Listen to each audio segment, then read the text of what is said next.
Assalamualaikum warahmatullahi wabarakatuh. Dan selamat pagi adik semua ya. Kembali kita melanjutkan ya pembahasan soal TPA untuk persiapan menghadapi UTUL UM-UGM tahun ini.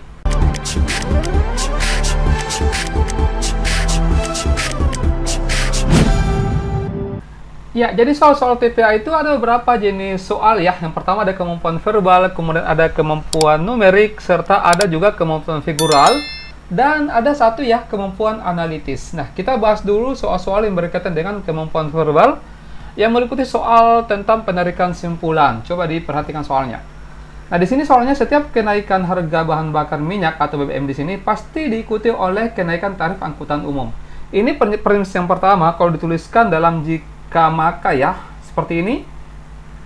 Nah, P-nya di sini adalah kenaikan harga bahan bakar minyak, kemudian Q-nya di sini adalah naiknya tarif angkutan umum. Kemudian di premis kedua di sini, setiap kenaikan tarif angkutan umum ya selalu diikuti dengan kenaikan harga kebutuhan pokok. Artinya dituliskan jika Q maka R. Nah, ini kan bentuk silogisme ya, materi kelas 10 ya, soal tentang penarikan simpulan logika matematika. Ini kesimpulannya adalah Q-nya bisa dicoret sehingga di sini kesimpulannya jika P maka R. Atau setiap kenaikan harga bahan bakar minyak itu selalu diikuti dengan kenaikan harga kebutuhan pokok. Coba kita cek jawaban yang benarnya. Yang pertama adalah setiap terjadi kenaikan BBM pasti diikuti dengan kenaikan harga kebutuhan pokok. Nah, ini jawaban yang pastinya ya, yang alfa. Yang lainnya tidak perlu kita cek ya, supaya teman-teman semua lebih efisien, lebih hemat waktunya. Next, nomor 2. Coba dipahami dulu soalnya, silakan.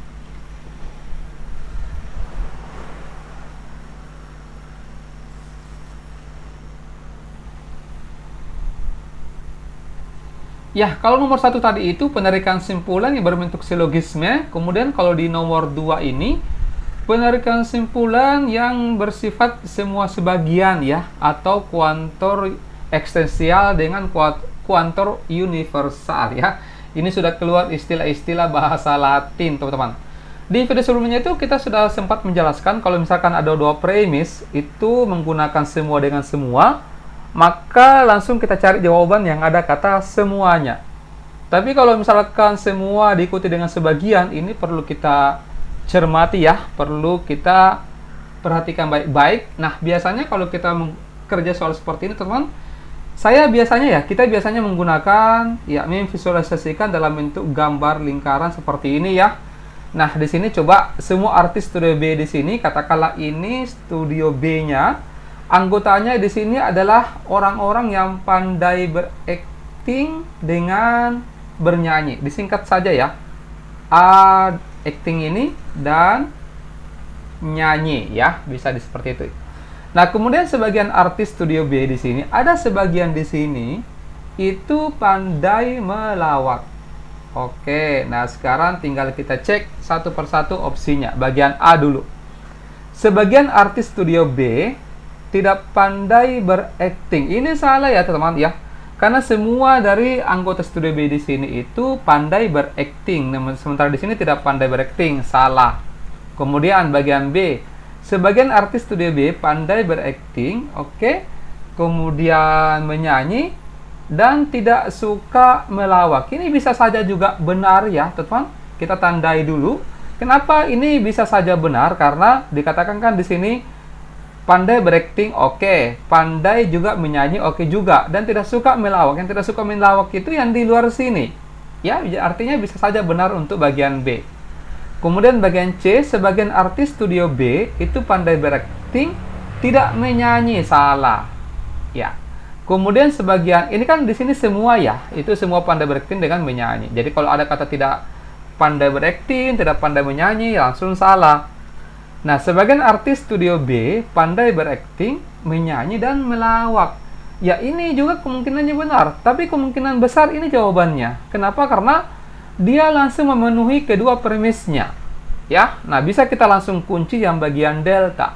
Ini pasti langsung ya, teman-teman. Karena yang mana itu yang dimaksud adalah yang lingkaran di sini. Yang lingkaran di sini itu sebagian ya, sebagian pandai berakting, sebagian juga pandai menyanyi, dan sebagian juga ya melawak. Bagian E, sebagian artis studio B tidak pandai berakting. Ini juga salah ya. Jadi Jawaban tepatnya delta, meskipun B tadi ini sempat benar, tapi yang paling tepat adalah delta. Nomor 3, silakan.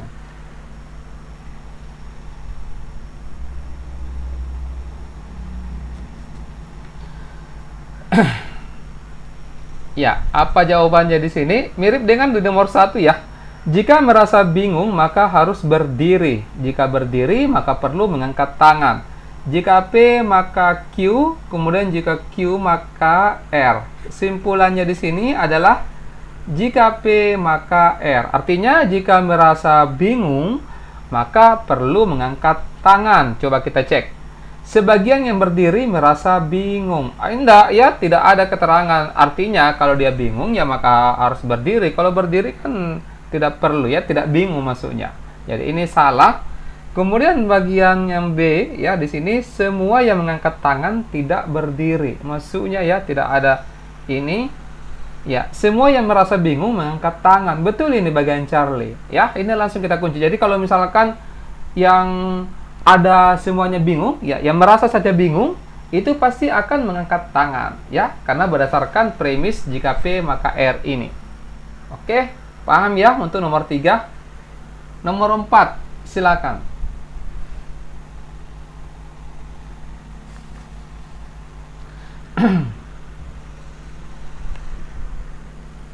Ya, ini kita coba gambar lagi ya. Ya, mirip dengan di nomor berapa tadi? Nomor 2. Nah, di sini semua penyakit adalah petaka. Jadi di dalamnya di sini semua penyakit ini, oke, ini adalah lingkaran yang berisi, ya, petaka, nama lingkarannya, isinya adalah semua penyakit. Dan sebagian penyakit menyebabkan sedih. Oke, ada sebagian di sini yang menyebabkan rasa kesedihan. Coba kita cek. Semua petaka adalah penyakit terbalik, ya. Semua penyakit adalah petaka. Sebagian penyakit, ya, adalah petaka. Salah ini. Semua penyakit adalah petaka. Kan dikatakan di premis pertama kan semua. Jadi ini salah. Semua petaka menyebabkan sedih. Salah ya. Hanya sebagian yang menyebabkan sedih. Kemudian, ya, karena ada petaka di luar sini yang tidak menyebabkan sedih. Semua penyakit menyebabkan sedih. Betul atau betul ini? Semua penyakit menyebabkan sedih. Ini salah ya, hanya sebagian saja ya. Jadi pasti kita langsung kunci jawabannya error. Sebagian petaka menyebabkan sedih. Berdasarkan juga premis di atas ya. Dan ya, ini juga sesuai dengan gambar yang diberikan. Nomor 5, silakan.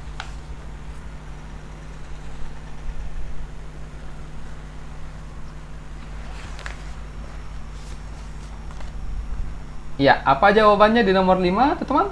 Jawabannya error ya. Coba kita gambar lagi. Nah, semua palang adalah kayu. Ini palang semua di dalamnya. Oke. Nah, di luar di sini kayu, nama lingkarannya adalah kayu. Anggotanya adalah palang. Beberapa kayu di sini tuh sangat berat.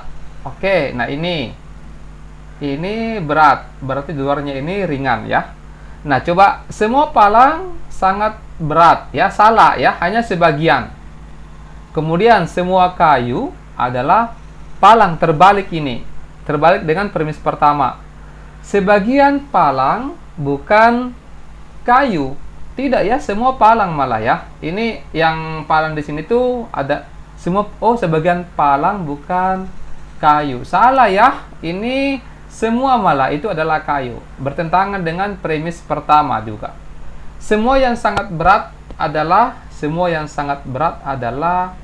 palang. Ini bisa juga, bisa termasuk, bisa jawaban yang benar ini ada kemungkinannya karena semua yang berat ini adalah palang. Tapi coba cek yang bagian E dulu. Sebagian palang sangat berat. Nah, ini jawaban yang paling tepatnya. Sebagian palang yang di sini yang kita lingkari itu sangat berat. Ya, jadi sama dengan di nomor berapa tadi itu, di nomor 2 ya. D bisa benar, tapi E yang paling tepat. Nomor 6, silakan.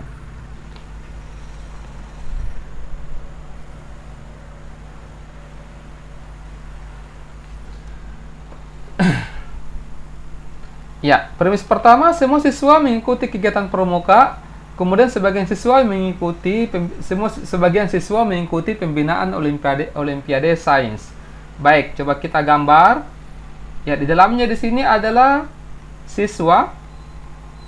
Ya, ini nama lingkarannya adalah Pramuka.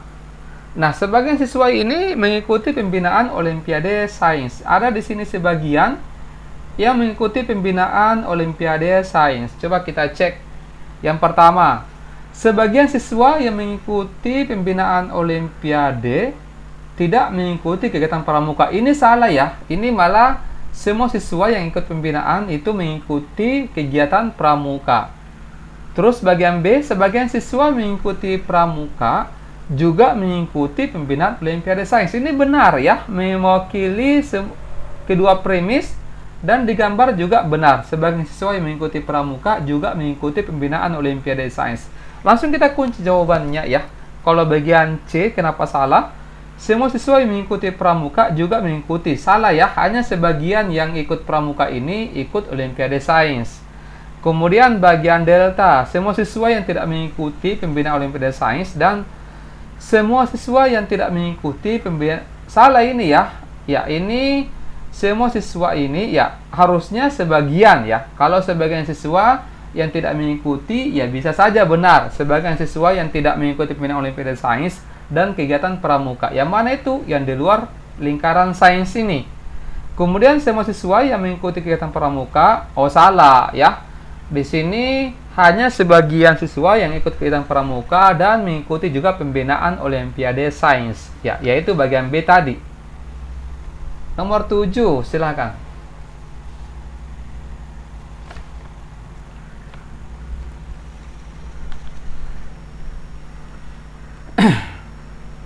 Ya, nomor 7 ini soal penarikan simpulan terakhir sebelum kita masuk soal analogi. Ya, coba. Semua bangunan berkerangka besi dan sebagian tenda adalah bangunan. Coba kita bikin dulu diagramnya ya, diagram gambarnya. Nah, semua bangunan berkerangka besi. Ini bangunan semua ya, ini bangunan. Nama lingkarannya adalah besi. Sebagian tenda adalah bangunan maksudnya. Sebagian tenda adalah bangunan. Jadi ada tenda seperti ini. Ya, ini adalah lingkaran tendanya.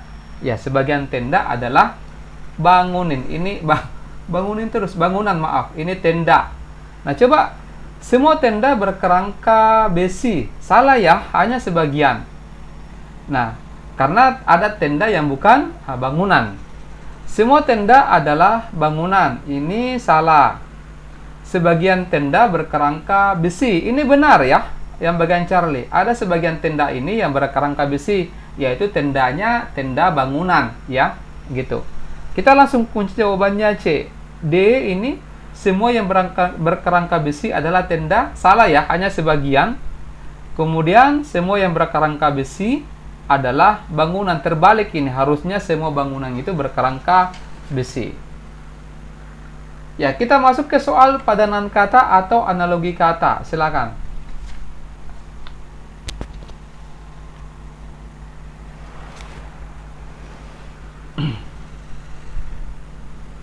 Ya, teman-teman tentunya sudah paham ya cara kerja soal-soal seperti ini. Jadi kita akan mengisi titik-titik di sini dengan kata yang bisa berhubungan dengan kata yang di sampingnya. Seperti itu ya.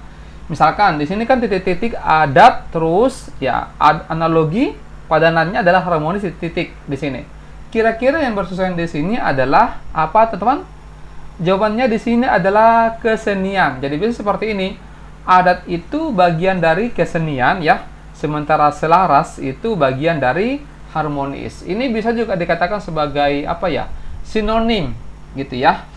Nah, semoga bisa teman-teman paham ya dengan analogi ini. Nomor 9, coba dicari dulu jawabannya.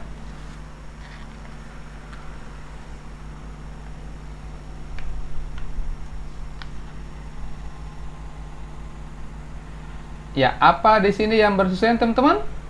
Jawabannya adalah delta. Ya. Ini luka batin. Luka batin ini bagian dari penderitaan. Sementara teror ini bagian dari ancaman. Nomor 10, silakan. Ya, agak banyak-banyak ini ya, teman.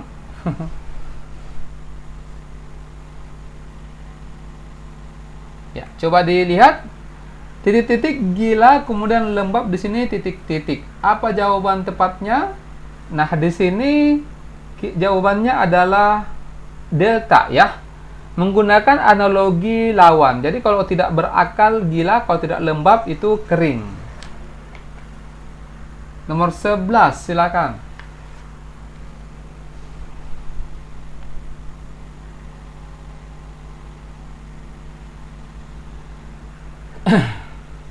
Ya, nomor 11 jawabannya adalah bravo. Ini juga menggunakan sinonim ya. Nah, subur itu biasanya ya, kalau tanah yang subur biasanya itu menghasilkan hutan atau pohon yang lebat atau tanaman yang lebat atau sebaliknya ya. Nah, sama dengan rela itu ikhlas. Nomor 12 silakan.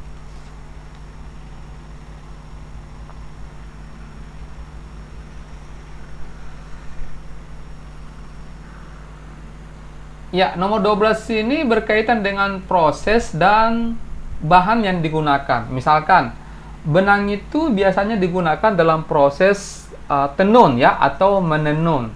Nah, di sini pasangan yang tepatnya adalah rotan itu digunakan untuk menganyam atau proses anyaman. Ya, semoga bisa dipahami ya, nomor 12. Nomor 13 silakan.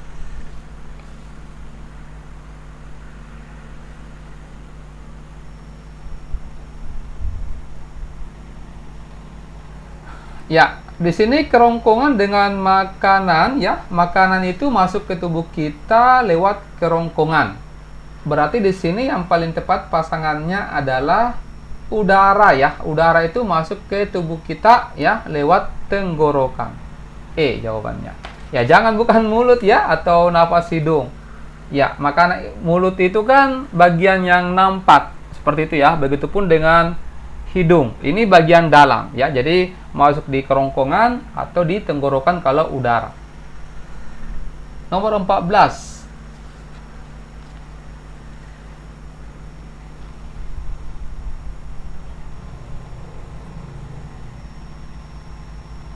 Iya, dalam suatu kompetisi itu biasanya kan ada peserta yang kalah atau menang ya.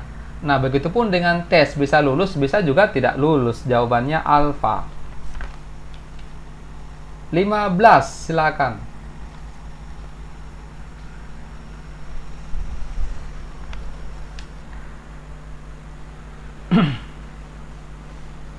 Ya, ini soal tentang penalaran analitis ya. Coba dilihat. A, B, C, dan E ini adalah 5 pekerja yang mencalonkan diri menjadi ketua serikat pekerja. Ada 3 program yang diajukan oleh para calon. Yang pertama, program peningkatan keterampilan pekerja oleh A, B, dan C, program olahraga oleh B, C, dan D, dan program peningkatan kesejahteraan oleh D, E, dan A. Setiap warga hanya diperkenankan memilih salah satu calon berdasarkan programnya. Hasil pemungutan suara adalah sebagai berikut. Ada 60 pekerja memilih program peningkatan keterampilan pekerja, 45 pekerja memilih program olahraga, 90 pekerja memilih program peningkatan kesejahteraan. Nah, di sini jumlah suara terbagi sama besar pada calon-calon yang memiliki program yang sama. Ini bagusnya kalau kita rinci ya. Coba kita rinci dulu A, B, C, D, E. Nah, yang pertama di sini 60 pekerja memilih program peningkatan keterampilan pekerja. Berarti keterampilan pekerja itu A, B, C. Artinya 60 ini dibagi ke A, B, C masing-masing 20. Ya, seperti ini. Kemudian untuk yang kedua, program olahraga itu 45 ya. B, C, D. B, C, D berarti 45 dibagi 3, 15. Seperti ini guys. Nah, kemudian 90 pekerja memilih program peningkatan kesejahteraan. DEA. DEA berarti 30 ya. 30, kemudian ini 30, ini juga 30. Nah, sekarang calon yang memperoleh suara terbanyak adalah siapa? Ya, kita jumlah ya. Ini 50, ini 35, ini 35, ini 45, dan ini 30. Jadi yang paling banyak suaranya adalah alfa ya. Paham ya, teman-teman? Nomor 16, silakan.